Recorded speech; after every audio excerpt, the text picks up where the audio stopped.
A DePaul University psychologist, Dr. Irma Halfter, has proved beyond any question of a doubt, through years of carefully documented studies, that our ability to learn improves with age. In other words, the old saying, you can't teach an old dog new tricks, may pertain to dogs, but does not apply to human beings. Someone once used that saying to Dr. Robert Hutchins, I believe it was, and he replied, people are not dogs, and knowledge is not a bag of tricks. Dr. Halfter has given new hope and renewed ambition to older people who thought the world had passed them by and that they could never compete mentally with the young. So significant are her findings that more than 600 schools, colleges, universities, government departments, and other interested organizations have asked for copies of her studies, which began when she was a candidate for her doctorate at the University of Chicago. According to Frank Hughes, who dug up the story, she has proved that older adults do about 10% better in the same circumstances, the same classrooms, than their younger companions. Now, her study of learning ability covered virtually every field of human activity: business, communications, education, humanities, modern languages, natural sciences, mathematics, nursing, professional art, professional music, and social studies. She experimented with groups of older women, but she's proved the same story with men. Sex makes no difference in learning ability. As the doctor reported on her tests with women, older women gave a superior total performance and a superior performance in each of the fields of study. In particular, the older women earned more A's than the younger women and had approximately equal percentages of B's and C's and a lesser percentage of D's and F's. One of Dr. Halfter's pet peeves is this business of college for everybody. She says, one of my pet gripes at industry is that they don't need college graduates. They have so routinized industry that the college degree is really foolishness. I think all of society is on a wrong kick on this. College is a way to keep young people out of the labor force, but industry has so routinized jobs that decision-making is gone. So what do you think of that? Her important contribution is that our ability to learn is not impaired with the advance of the years. On the contrary, it gets better. People going back for their college degrees in their 60s find little difficulty in keeping up with their younger classmates. So it isn't your chronological age that matters in the learning process, it's your functional age. And if you're functioning normally, you can learn anything you want to, and on the average, you'll do better than you would have done in your late teens and early 20s. Now, I think this is good to know. I'm sure the very young are as glad to learn about this as are their parents and grandparents. So if you hear anyone saying, I'm too old to take that up now, you straighten him out. Remember Dr. Hutchins' comeback. The next time you hear someone say you can't teach old dogs new tricks, tell him that people are not old dogs, nor knowledge a bag of tricks. I ran across a quotation that's just too good to pass up. It's by George Bernard Shaw from Back to Methuselah. Imagination is the beginning of creation. You imagine what you desire, you will what you imagine, and at last you create what you will. One of our major problems as persons is that we so often permit our imagination to be confined by our environment and conditions. One of the wonderful things about human imagination is that it can break out of the barriers that tend to limit us physically. It can fly away to greener hills. It can see things not as they are now, but as they can be. It can foretell the future, at least as far as we as persons are concerned, to an altogether unsuspected extent.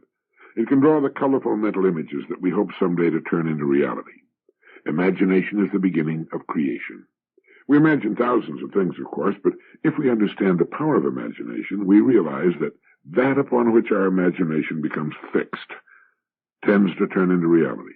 This is good and bad. Just as we can imagine wonderful things and conditions, we can also imagine unhappy, tragic situations. And whatever our imaginations become fixed upon will tend to become real in our lives.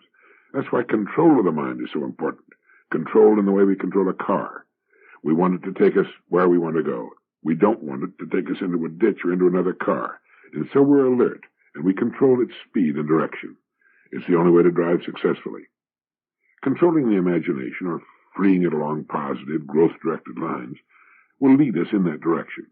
If we decide upon a goal we think is right and worthy of us, our imagination becomes like a pair of hands holding the picture in our minds, holding it and feeling every part of it, exploring it, turning it over, loving it. And as we hold that picture in the hands of our imagination, we're led toward it. The enormous power of our minds is set the task of achieving it, and the amazing answers begin to come to the surface of our minds. Soon, depending upon the difficulty and complexity of the image, It is ours. It's real. It exists in the world. It is an entity where before it was only a picture in our imagination. Children have an overabundance of imagination, but it's rampant and uncontrolled, which is as it should be as children. As we grow older, we can put the power of our imagination to marvelous use. We can make of it a servant, a genie, to bring us anything we seriously decide upon, or its equivalent. George Bernard Shaw knew this when he wrote those lines. It's not a new formation. It's as old as philosophy itself. But few of us realize we can put it, this self-fulfilling prophecy, to use for good in our lives. Let me give you that quotation again. Imagination is the beginning of creation. You imagine what you desire, you will what you imagine, and at last you create what you will. My old friend Commander Edward Whitehead, chairman of the board of Schweppes USA Limited, made a talk some time back before the United States Naval Institute, which was so popular they printed it. And in this speech, he talked of the difficulty in finding the kind of men who can make it into top management. The title of his speech was How to Succeed by Really Trying, and in it he said trying, sustained effort, guts, resilience, the ability to spring back after defeat and discouragement, as well as some measure of ability, are the prerequisites of success. He said moral courage, a vigorous approach to problems, coupled with some degree of tact and preferably some personal charm, marks out the individual from the herd. As an employer, I can tell you that I'm immediately impressed by a young man who differs with me, who takes a different standpoint and does not hesitate to say so. Clearly, if he's going to survive, he must be right on at least some occasions. Also, his manner and approach must be respectful. But it never ceases to amaze me how few are willing to question, to challenge, still less reject the viewpoint pontificated by the boss. In the BBC broadcast Talk on Management Succession, his late boss, Sir Frederick Hooper, Commander Whitehead said, who is regarded as something of an expert in this field, referred to the difficulties of finding the right men to succeed in top management. He explained why he had learned to reject the specialist, the expert who developed such a penchant for his own particular field that he was seldom able to see a thing whole, to take the broad view. Even the all-rounder, the solid, reliable, capable administrator who ponders each and every problem and eventually comes up with an answer that is probably right, is not the man for top management, he said. The best candidate is likely to be the difficult, intractable fellow who gets under the skin of those above, below, and around him, the chap with insatiable curiosity, who challenges accepted notions, who will never accept anything, who always asks questions and wants to know if there might not be a better way. The Spanish adjective simpatico cannot be translated directly into English, but the man who can be so described, and who also possesses sensitivity and empathy, is certainly a jump ahead of the field. The capacity to get quickly on terms with the other person, to tune in on his wavelengths, to be able to judge his reactions to what you say is an invaluable attribute. If you have it, you know at once how far you can go, whether to suggest, persuade, flatter, cajole, or beat him over the head. This tells a young man full of steam and ideas how far he can go in forcing them upon a reluctant boss. The extent to which this quality is present is immediately conveyed to the man whose opinion you're trying to influence. If it's there, if he feels that you are simpatico, he will listen and be disposed to do what you want him to do. Some ideas on how to get to the top, or how to pick people for top management jobs. The best candidate is likely to be the difficult, intractable person who gets under the skin of those above, below, and around him, the person with insatiable curiosity, who wants to know if there might not be a better way. Many people, seeing Commander Whitehead in the well-known television commercials, do not realize that behind that famous beard and rich British accent is one of the finest minds in modern business management. His success in introducing his product to the world outside of England, Schweppes Tonic, is legendary. In his talks, he stresses the need for vigor, physical and mental. Feats of creative genius have been performed by ailing men, he said, men who were barely alive. But ordinary mortals cannot hope to emulate genius. For us, it's fair to assume that we can do a good day's work only when we're fit. The mind is a part of the body. It is all of a piece. And only if the body is in good shape does the mind continue to initiate things and function to maximum effect. Going further than that, prodigious efforts, great works, can only be done by a man with a superabundant energy and vigor. This comes sometimes as a gift from God, but if that is not the case, only hard work, years of discipline, years of training will produce the same effect. He goes on to say, personally, I can't even pretend to function efficiently if I'm feeling under the weather. I know, however, that when I'm in normal health, I function almost aggressively, laying about me in all directions at quite a pace. It's tough on my staff, but it gets things done. This vigor stems, I think, from being fitter than most of my contemporaries, and it's not happened by accident. I train for the job. Moreover, I promised myself many years ago that, God willing, I'd live to reap the benefits of my labors. My experience, he goes on to say, indicates that considerations of this kind arise too frequently when it's too late, when a man has exhausted his reserves by years of abuse. Beyond a certain age, it is too late to repair the damage. I attach enormous importance, he said, to this attribute for reasons closely connected with that vital characteristic, resilience, the ability to spring back after defeat. A man needs vigor to stay the course. He must be bursting with it to enable him to ignore setbacks, disregard discouragement, and rise above inevitable deterrents to action, the sheer inertia or the indifference of others. Only a man of vision, which is an unquenchable spirit and immense vigor, will press on with his cause in the face of the apathy of those whom he is trying to persuade. Any person who has set out to achieve something that he considers to be worthwhile, whether it be a sacred cause or a personal ambition, will know exactly what I mean. Well, I could not agree with him more. Getting a good idea across to others, getting it implemented, getting it from the idea stage into concrete expression is one of the world's toughest jobs, and it takes a person in good physical condition to do it. As a general rule, people in top management positions are in surprisingly good condition. Dr. Gene Mayer, professor of nutrition, Harvard University, in a speech before the Charles Allen Thomas Science Symposium in St. Louis, pointed out the sad fact that the United States is constantly slipping with respect to the rest of the world for the average remaining lifetime for men at age 40.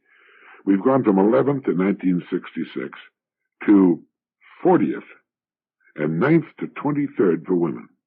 And of all causes of death, cardiovascular death is the big problem. 1 million such deaths in each of the past 3 years, with 3/4 of these having been coronaries. That for almost half of our men in the 40 to 60-year range, death as a result of heart disease, means that we have returned unwittingly to the days of the great pandemics, like the great plagues of the 14th century, when 1/4 or 1/2 of the population died of one disease. And this American phenomenon is probably a preview of what will happen in all industrial societies eventually. Dr. Mayer went on to point out that among causes of cardiovascular death and crippling, obesity is the major factor, as it is with diabetes and liver disease. Obesity is a complex syndrome where genetic and environmental factors interact, and in some cases, traumatic factors are also involved. Our studies show that it can be due to disturbances in the function of regulatory mechanisms, of which the better known are situated in a part of the brain known as the hypothalamus. We're beginning to understand the mechanism of action of these centers well enough to imagine the possibility of a magic bullet depressing the action of the so-called feeding centers. Most obesity, however, appears to be directly the result of our mode of life. She said, I have shown a number of years ago that the mechanism of regulation of food intake works poorly or not at all at very low levels of energy expenditure. As physical work decreases below a certain critical level, determined for each individual by heredity and clearly associated with body type, food intake stops decreasing correspondingly, or decreasing at all, and the individual becomes fat. Obesity is, for many, and probably for most of our overweight population, the result of a technology which, by emphasizing door-to-door individual transportation, labor-saving devices, and televised spectator sports, is affecting unfavorably the health and appearance of close to half of our adults. Lack of exercise does more than lead to obesity. Again, our research shows that hard and prolonged exercise protects against the hypercholesterolemic effects of a high diet in saturated fat, and to a certain extent against hypertension. In the presence of a significant narrowing of the arteries of the heart, it also leads to the opening of collateral vessels, and thus may avert a fatal coronary. It is thus not enough to mention technological approaches to preventing the number one killer and crippler of men in industrial societies. It's even more important to understand that the pandemic prevalence of cardiovascular disease is to a large extent the result of our uncontrolled technology. All of which means, if you want to live a full lifespan, take care of your heart by daily exercise and keep your weight down. So check with your doctor, watch your weight, and exercise every day. It isn't that we want to live forever, but why sacrifice 10 or 20 years of life just because of modern technology? A very interesting United Press International story appeared recently, Dateline, New York. It seemed that many companies are faced with the problem of executives who resist taking vacations. According to Dr. Smith Montgomery of Personnel Psychology Center, New York City, and other business psychologists, the man who wants to skip his vacation nearly always is a risk of some kind to the company, and himself. Rarely is his excuse for staying on the job valid. According to Dr. Ralph Collins, consulting psychiatrist for Eastman Kodak Company of Rochester, New York, this executive likely will become dogmatic and irascible at the office, reducing morale and efficiency in his department. There are many executive types who want to skip vacations, virtually all bad, Montgomery said. One is the fellow who's afraid somebody else will be sitting at his desk permanently when he gets back. There's the man who's been covering his mistakes and fears the boss will find him out if he goes on leave. There's the spendthrift who can't afford a vacation. Often he covers up by pretending the company can't spare his services. He manages to have some large project on hand to look after during vacation season. There are those who really think they're indispensable, that the department couldn't get along without them for a few weeks.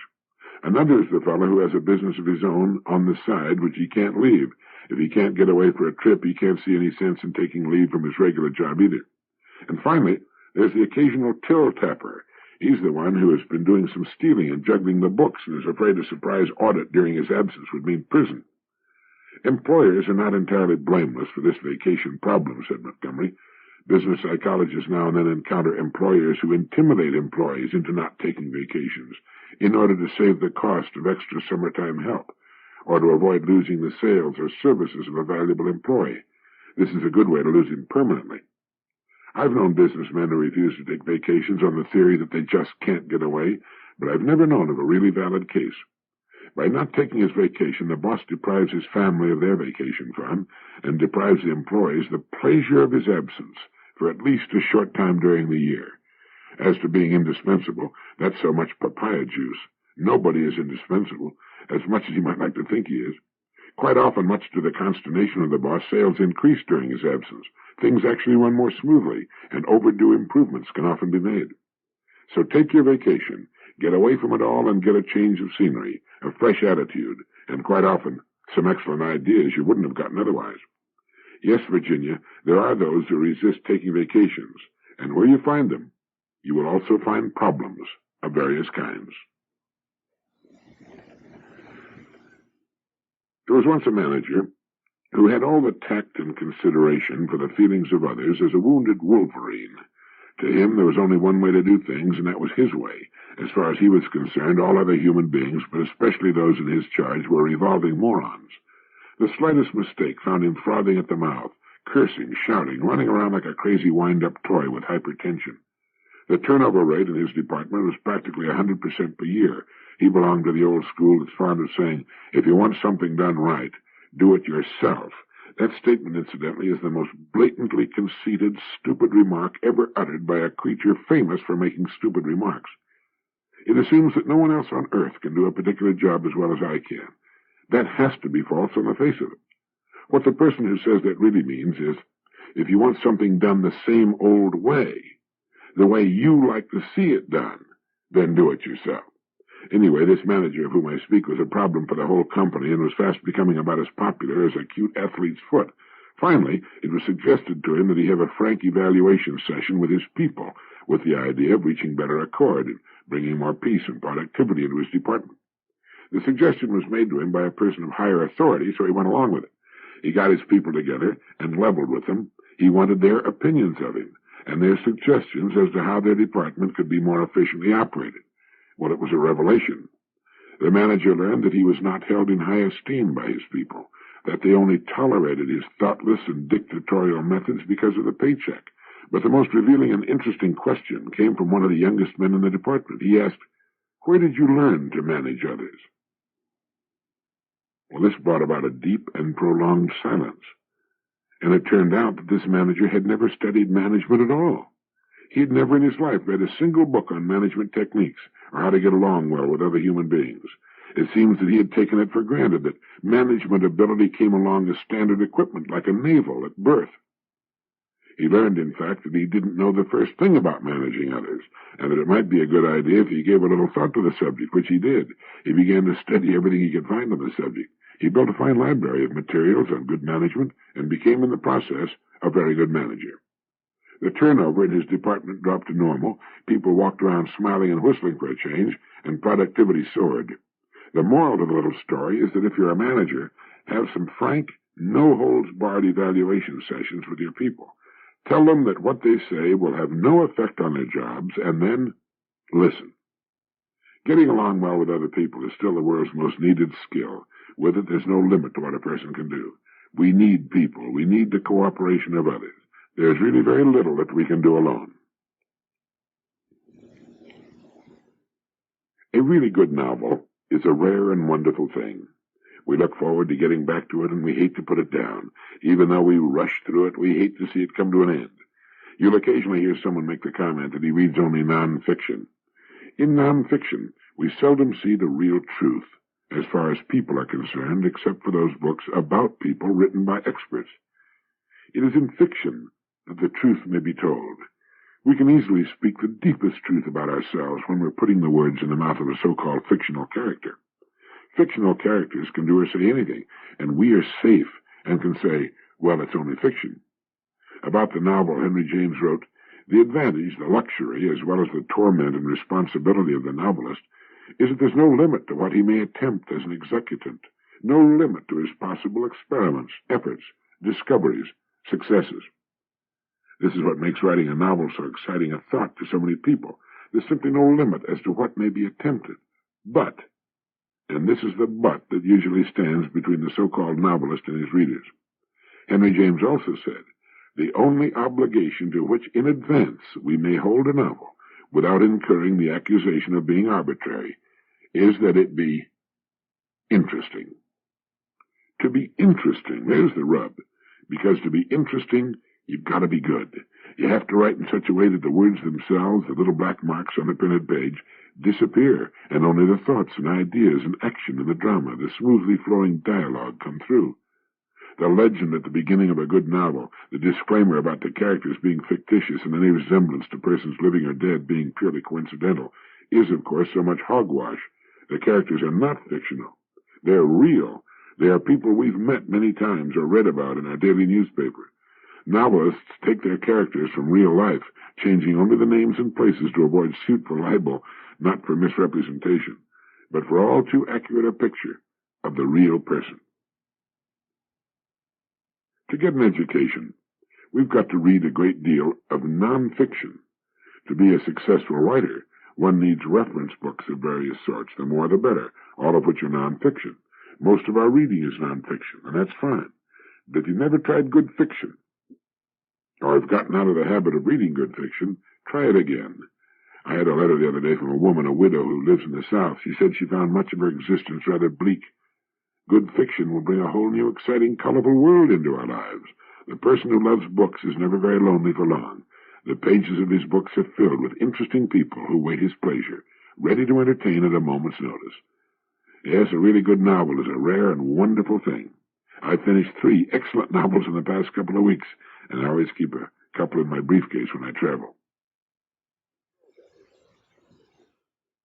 In Saul Bellows' excellent novel, Mr. Samler's Planet, published by Viking, he writes, underneath there persists, powerfully too, a fixed sense of what is normal for human life.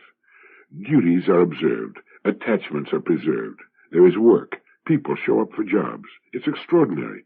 They come on the bus to the factory. They open the shop, they sweep, they wrap, they wash, they fix, they tend, they count, they tend the computers.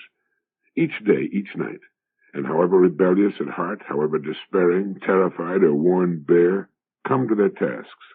Up and down in the elevator, sitting down to the desk, behind the wheel, tending machinery. For such a volatile and restless animal, such a high-strung, curious animal, an ape subject to so many diseases, to anguish, boredom, such discipline, such drill, such strength for regularity, such assumption of responsibility, Such regard for order, even in disorder, is a great mystery, too. Oh, it is a mystery. One cannot mistake this for thorough madness, therefore. One thing, though, the disciplined hate the undisciplined to the point of murder. Thus the working class, disciplined, is a great reservoir of hatred. Thus the clerk behind the wicket finds it hard to forgive those who come and go in apparent freedom. And the bureaucrat, glad when disorderly men are killed. All of them. Killed. Well, that's one of the best pieces of writing I've come across in some time, and it's one of the reasons I like to read Saul Bellow. He makes you think. He makes you go back and read a paragraph over again. He pulls you up and puts all your mind to work. Surely we've all wondered why people stay in their traces instead of jumping out of them. People show up for jobs. It's extraordinary. They open the shop, they sweep, they wrap, they wash, they fix, they tend to computers, each day, each night. And however rebellious at heart, however despairing, terrified, or worn bare, come to their tasks, up and down in the elevator, sitting down to the desk, behind the wheel, tending machinery. Yes, it's a great mystery. Except that they do what they have been taught to do. They follow the examples of those who have gone before. Once in a great while, a bus driver will take off for Florida with his bus, or a newspaper man will sail alone across the Atlantic, but 99.99%, however rebellious at heart, however despairing, terrified, or worn bare, come to their tasks. How about you? Love your work? Love your life? Happy, like the old neighborhood, the town, the part of the country? Man has been called the responsible animal. As a rule, he sticks with his family, his friends, and his work, and tries to find meaning in it all. And it's a good thing he does. But reading Saul Bellow's words makes you think, doesn't it? And it is true that disciplined hate the undisciplined to the point of murder. Thus the working class, disciplined, is a great reservoir of hatred, and the clerk behind the wicket finds it hard to forgive those who come and go in apparent freedom. In a great city, you see the teeming millions working in such order, commuting to and from work, tending their families and mowing their lawns and shoveling snow without question. It's marvelous. And it is a mystery, isn't it? Thank you.